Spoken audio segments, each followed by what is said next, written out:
we'll open up to the floor again. Anyone else got a question? Yes, sir? The last book, Everything You Need to Know, was massively explosive. Not on the scale of this, obviously, but I remember you said in an interview, you sent copies of that book to every major media organisation in the country. Right. And they all ignored it. Yeah. Do you think this book will be ignored, as explosive as it is anyway? That's a very interesting question. If people didn't get that online, the question was, I sent copies of my last book, Everything You Need to Know But Never Been Told, which was explosive, to all the major media organisations, and they completely ignored it. I'll tell you something I found interesting. When because of course I was banned from Australia, basically on the say-so of one guy, an ultra-Zionist called Divi Abramovich, who runs a man and a dog organisation called the Anti-Defamation Commission. And what they do is they prove you're right by saying you're wrong.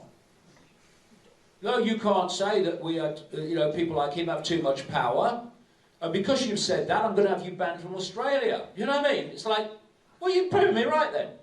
Anyway, but the media ignored it. But like I say, I'll tell you what I found interesting, is I wrote a book in the 1990s. I wrote it in 94, came out in 95, and it was called And the Truth Shall Set You Free. And in that book, I mention, almost in passing then, that there was a very high number of Jewish people involved in the Russian Revolution. Now remember, that is 1994 I wrote that, came out in 95. When they're trying to demonize me as an anti-Semite, they quote from that.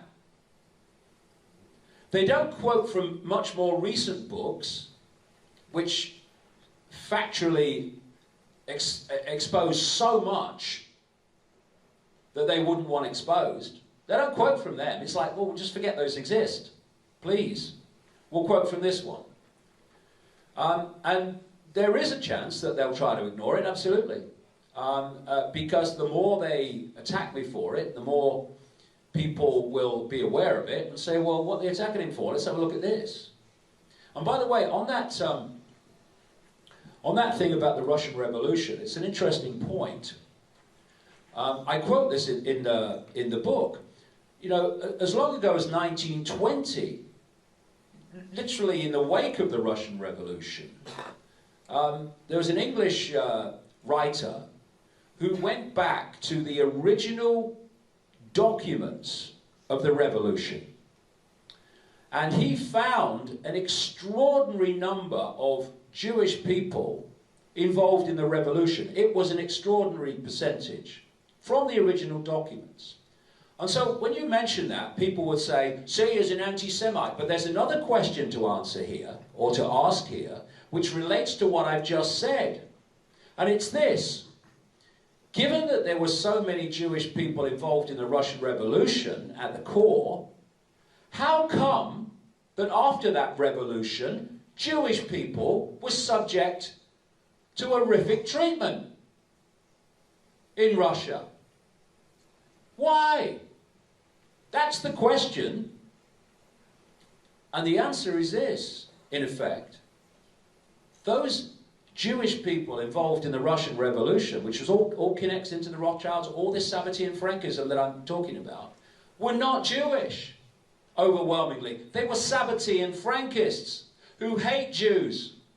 And so when they get power, what did they do in Russia? They targeted Jewish people. This is the big penny drop of what's actually going on. What they do is they pose as a certain belief system, if you like, within the Jewish community, within the Islamic community, within Roman Catholic community. They pose as those people, and people within that community think you're one of us. But actually they're running a completely different agenda, using those communities as a front to hide behind. And they don't want this stuff known to the public.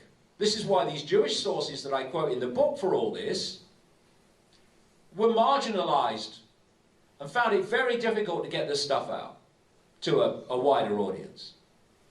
And because I have a public profile, and because basically I don't give a shit, you know, people should never underestimate the power of not giving a shit, because the power to control the population is to get the population to give a shit.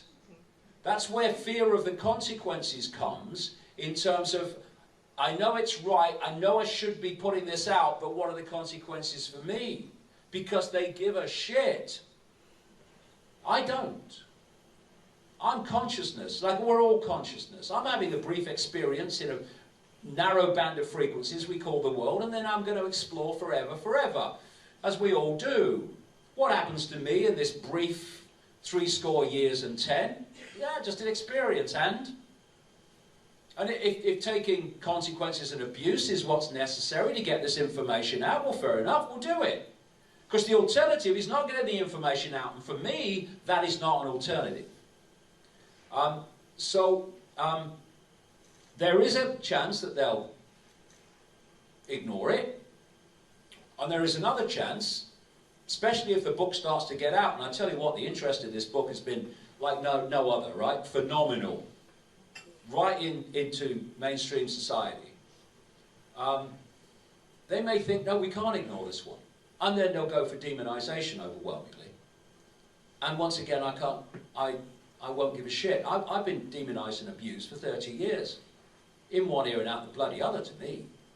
I'm interested in people seeing what this network doesn't want them to see. And if that's consequences to me, it's consequences to me. And, you know, be another one along tomorrow.